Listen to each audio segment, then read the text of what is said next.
Hello wapenzi watazamaji wa Connection TV, na hii ni Connection TV habari. Msomaji ni Chionda wa Chionda. Kwanza ni habari kwa ufupi.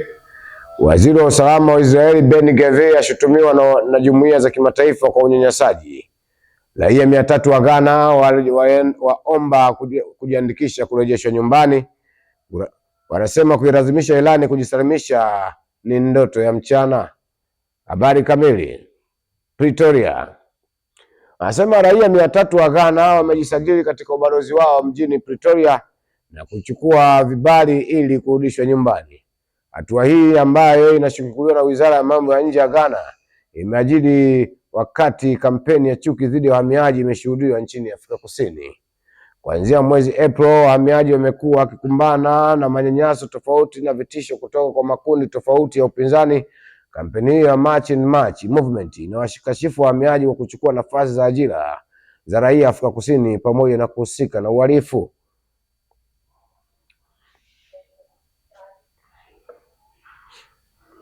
Tel Aviv. Waziri wa usalama wa Israel Ben Gvir ameshutumiwa na jamii ya kimataifa na imelaani Israeli kwa kuwanyanyasa wanaharakati waliokuwa katika msafara wa Flotilla uliokuwa ukipeleka misaada eneo la Gaza. Meli hizo zilizuiliwa na vikosi vya usalama wa bahari ya Israeli. Marekani, Uingereza na Ufaransa, Italy na Canada ni miongoni mwa mataifa zilizoghadhibishwa na hatua ya waziri wa usalama wa Israeli Ben Gvir ya kuchapisha video ikimuonyesha akiwakejeli wanaharakati hao waliokuwa wanapiga magoti huku wakiwa wamefungwa mikono nyuma ya mgongo.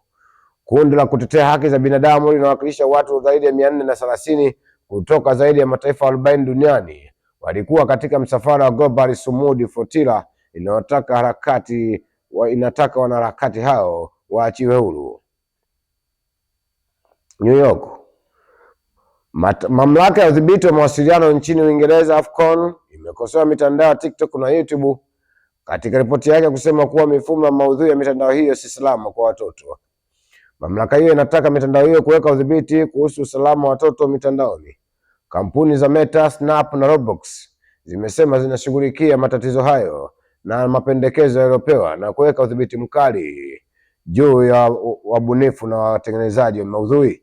Uingereza bado inajadili sheria kuwazuia watoto chini ya umri wa miaka 16 kutotumia mitandao ya kijamii.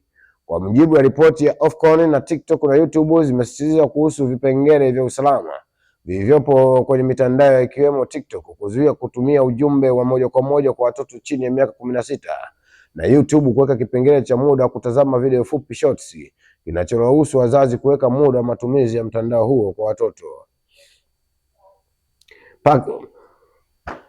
Teherani. Katika ujumbe uliochapishwa kwenye mtandao wa kijamii wa X, Rais wa Iran Masoud Pezeshkian aliandika kuwa kuilazimisha Iran kujisalimisha ni ndoto ya mchana. Rais huyo aliongeza kuwa Iran imekuwa ikizingatia uaminifu ahadi zake na imetumia kila njia kuzuia vita. Kuilazimisha Iran kujisalimisha ni ndoto ya mchana na lazima kuwe na heshima katika njia zote za diplomasia zinazotumika kupata amani ya kudumu. Kauli ya Pezeshkian inajiri wakati Rais wa Marekani Donald Trump akidokeza kuwa mazungumzo na Irani yako katika hatua za mwisho na kuonya kuwa mashambulizi zaidi yanaweza kutekelezwa ikiwa Irani haitakubaliana kufikia makubaliano. Hii ni Connection TV habari, nami ni Chionda wa Chionda. Washington. Marekani imemshtaki kiongozi wa zamani wa Cuba Raul Castro kwa kupanga na kuwaua raia wa Marekani na makosa mengine yaliyotokana na kuangushwa kwa ndege mbili zilizokuwa zikifanya safari kutoka eneo la Florida kuelekea Cuba. Kesi hiyo inamshutumu Castro na watu wengine 5 kwa kuzifuatilia risasi ndege hizo zilizokuwa zikimilikiwa na kundi la Cuba American Group Brothers na kuwaua watu 4 wakiwa raia wa Marekani. Castro kwa sasa ana umri wa miaka 94 na wakati huo alikuwa mkuu wa majeshi ya Cuba na alikashifiwa vikali katika kimataifa baada ya tukio hilo. Wakati Marekani inaendelea kuongeza shinikizo dhidi ya utawala wa kikomunisti, Rais wa Cuba Miguel Diaz-Canel ameeleza mashtaka hayo kama shinikizo la kisiasa usio na msingi wa kisheria. Akizungumza katika jarida la Freedom Tower mjini Miami, Mwanasheria mkuu wa Marekani Todd Blanche alitangaza tukio la taifa lake litamfungulia Castro mashtaka ya uhalifu wa ndege na makosa mane ya mauaji. Marekani na Rais Donald Trump haitasahau wala haitasahau raia wake, alisema Blanche. Mashtaka haya yanasikiziwa katika mahakama Marekani na kila shtaka la mauaji inaweza kuwa na adhabu ya kifo au kifungo cha maisha. Na hii ni Connection TV habari, mpaka mara nyingine. Asanteni. Connection TV, the house of details and fact news.